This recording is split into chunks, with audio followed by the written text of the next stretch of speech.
بہت سارے لوگ کہتے ہیں کہ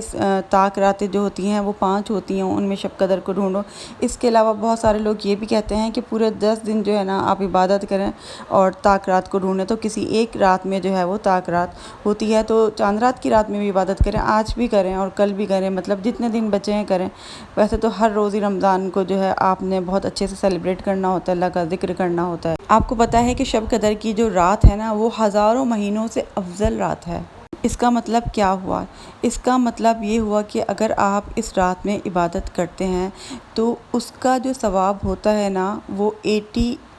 ایئرس مطلب 83 سال کی عبادت کے برابر ہوتا ہے۔ مثال کے طور پر اگر ایک انسان کوئی کہتا ہے سبحان اللہ، ایک مرتبہ اس نے کہا اس طاق رات میں سبحان اللہ، ٹھیک ہے، شب قدر کی رات ہے اگر مل گئی اور آپ نے اس رات میں کہا سبحان اللہ، تو اس کا جو ثواب ہے نا آپ کو اتنا زیادہ ملے گا کہ آپ نے 83 سال تک مطلب 83 سال تک آپ نے سبحان اللہ کا، اتنا زیادہ آپ کو اس کا اجر ملے گا۔ اسی لیے تو کہتے ہیں کہ شب قدر جو 1000 مہینوں سے افضل ہے، اور اسی لیے تو ہم ڈھونڈتے ہیں یہ رات بہت بہت جو ہے عظیم رات ہے، جس کو مل جائے اس کی دنیا اور آخرت سنور جاتی ہے۔ تو آپ کے پاس ایک اور موقع ہے، ٹھیک ہے،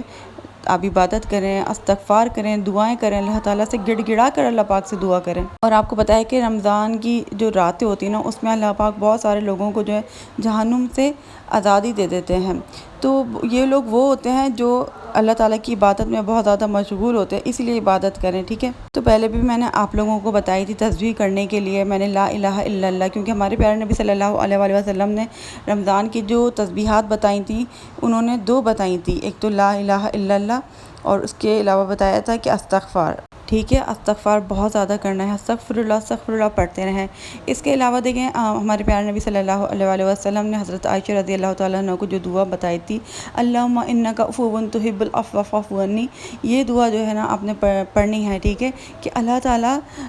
تو معاف کرنے والا ہے، تو معافی کو پسند فرماتا ہے، بس تو مجھے معاف فرما۔ کتنی خوبصورت دعا ہے نا، اور کتنا خوبصورت استغفار ہے، تو اس کو مستقل آپ دن میں بھی پڑھیں اور رات میں بھی پڑھیں، اس کو مستقل آپ پڑھتے رہیں، بہت خوبصورت صحیح استغفار ہے۔ اور ایک اور میں نے آپ کو ذکر بتایا تھا سبحان اللہ و بحمدہ، سبحان اللہ العظیم، تو یہ صرف ذکر نہیں ہے، اور یہ جب ہم سبحان اللہ و بحمدہ سبحان اللہ العظیم پڑھتے ہیں نا تو جنت میں ہمارے نام کا ایک درخت لگ جاتا ہے، اور یہ استغفار بھی ہے، اس سے ہمارے جو گناہ ہیں نا اگر کہتے ہیں کہ جھاگ کے برابر بھی ہوں گے تب بھی وہ معاف ہو جائیں گے، چھوٹے بڑے صغیرہ کبیرہ گناہ جو ہے ہمارے معاف ہو جاتے ہیں، ٹھیک ہے۔ یہ اذکار وہ اذکار ہیں جو تمام بہنیں جن کو پیریڈس آ رہے ہیں وہ نماز نہیں پڑھ سکتی، روزہ نہیں رکھ سکتی، آپ لوگ بالکل بھی پریشان نہ ہوں، یہ مت سوچا کریں کہ اللہ تعالیٰ آپ سے ناراض ہیں، اللہ تعالیٰ آپ سے ناراض نہیں ہے، اللہ تعالیٰ نے آپ کو ریلیف دیا ہے، اللہ تعالیٰ کو بہتر پتہ ہے کہ آپ کے لیے اس وقت کیا بہتر ہو سکتا ہے، آپ کے لیے ریلیف بہتر ہو، ٹھیک ہے۔ تو اس میں آپ کی کوئی بھی غلطی نہیں ہے، ٹھیک ہے، اگر آپ جان بوجھ کر نماز چھوڑ رہے ہیں تو وہ آپ کی غلطی ہے، لیکن اگر آپ کو اللہ تعالیٰ کی طرف سے ہی تھوڑا آرام ملا ہے تو آپ جو ہے تسبیحات کر لیں، کوئی بات نہیں، اللہ کا ذکر کرنا ہے، اللہ تعالیٰ کو یاد کرنا ہے، دل سے یاد کریں، دل سے استغفار کریں، دل سے دعائیں کریں، یہ والی تسبیح پڑھیں۔ اور میں نے آپ کو جو بتائی ہے ابھی یا حیو یا قیوم کی جو تسبیح بتائی ہے یہ بہت خوبصورت تسبیح ہے، آپ اس کو صرف رمضانوں میں نہیں پڑھیں، رمضانوں کے بعد بھی آپ اس کو جاری رکھیے گا، اور ہاں جتنا ہو سکے صدقہ دیں، صدقہ ضرور دیے گا، ٹھیک ہے، ہر روز صدقہ دیں، پتہ نہیں کس دن طاق رات آپ کو مطلب شب قدر کی رات آپ کو مل جائے تو وہ کہتے ہیں نا کہ 83 ایئرس کے برابر جو ہے نا آپ کا صدقہ ہو جائے گا، کہ آپ جو ہے اتنے سالوں تک آپ صدقہ دیتے رہے، سبحان اللہ، کتنی پیاری بات ہے نا۔ اللہ پاک ہم سب کو شب قدر کی رات نصیب فرمائے، ہو سکتا ہے نصیب ہو گئی، کوشش تو کی تھی طاق رات میں عبادت کرنے کی، ٹوٹی پھوٹی جیسی بھی عبادت تھی کی تو دل سے تھی، تھوڑی عبادت کریں پر دل سے کریں، آپ کی روح سیراب ہو جائے۔ ہماری روح جو ہے نا ڈرائی ہو چکی ہے، ہم لوگ جو ہے بالکل ڈرائی ہو چکے ہیں، ٹھیک ہے، تو ہمارا جسم جو ہے نا پانی مانگتا ہے نا، اسی لیے ڈی ہائیڈریشن جب ہو جاتی ہے تو پانی کی ضرورت ہوتی ہے، اسی لیے ہماری روح کو بھی سیراب ہونے کے لیے اللہ کے ذکر کی ضرورت ہوتی ہے، تو جب ہم اللہ کا ذکر دل سے کرتے ہیں نا تو ہماری روح سیراب ہو جاتی ہے، فریش ہو جاتی ہے ہماری روح، تو اسی لیے جو روح کی جو غذا ہے نا وہ موسیقی نہیں ہے، روح کی جو غذا ہے وہ اللہ تعالیٰ کا ذکر ہے، تو اپنے آپ کو جو ہے نا آپ محروم نہیں کریں، اپنے جسم کا تو خیال رکھتے ہیں، اپنی باڈی کا خیال رکھتے ہیں، اچھا کھاتے ہیں پیتے ہیں، اپنی روح کا بھی خیال رکھیں، اچھا سوچیں، اچھی چیزیں کریں لائف میں، اللہ کا ذکر کریں۔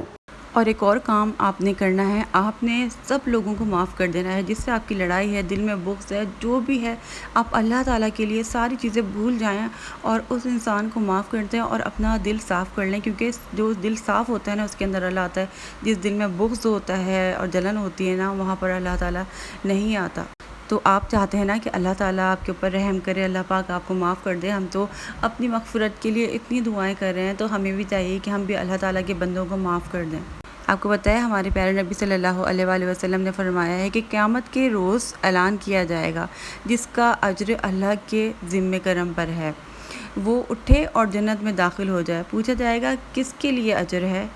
تو منادی کہے گا ان لوگوں کے لیے جو معاف کرنے والے ہیں۔ تو ہزاروں آدمی کھڑے ہوں گے اور بلا حساب جنت میں داخل ہو جائیں گے۔ سبحان اللہ، معاف کرنے کی کتنی زیادہ فضیلت ہے، اللہ تعالیٰ کتنا زیادہ خوش ہوتا ہے آپ اللہ کے بندوں کو معاف کرتے ہیں اور اللہ تعالیٰ سے معافی مانگتے ہیں۔